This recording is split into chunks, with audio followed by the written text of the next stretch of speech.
एक काम करण्यासाठी ए व बीला 20 दिवस लागतात. एकटा ए तेच काम 30 दिवसात करतो, तर एकटा बी ते काम किती दिवसात करतो? बघा, अशा वेळी काय करायचं, दोघांना मिळून जेवढे दिवस लागतात ते दिवस गुणाकारात एला जेवढे दिवस लागतात ते करायचे, म्हणजेच 30 दिवस, आणि भागाकारात या दोन्ही दिवसामधला फरक लिहायचा, म्हणजे 30 वजा 20. आता याला सॉल्व करूया. 20 गुणिले 30 यांचा गुणाकार होतो 600, भागेला 30मधून 20 गेले 10. 600 भागीला 10 म्हणजेच 60 दिवस.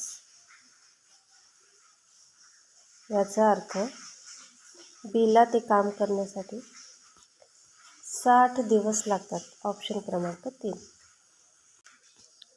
एक काम करण्यासाठी ए व बीला 10 दिवस लागतात.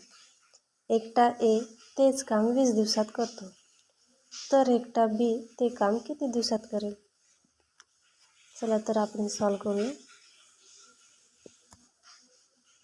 पहिले ए व बीला जेवढे दिवस लागतात आणि एकट्या एला जेवढे दिवस लागतात त्या दिवसांचा गुणाकार करू, म्हणजेच दोघांना मिळून 10 दिवस लागतात आणि एकटा ए हे 20 दिवसात पूर्ण करतो.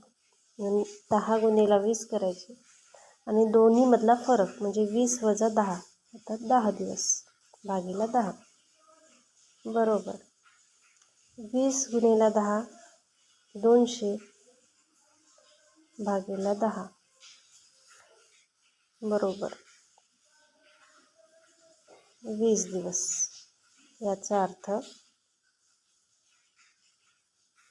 एकट्या बीला ते काम 20 दिवसात पूर्ण करेल, 20 दिवस लागतात. याचं उत्तर तुम्ही मला कमेंटमध्ये सांगू शकता.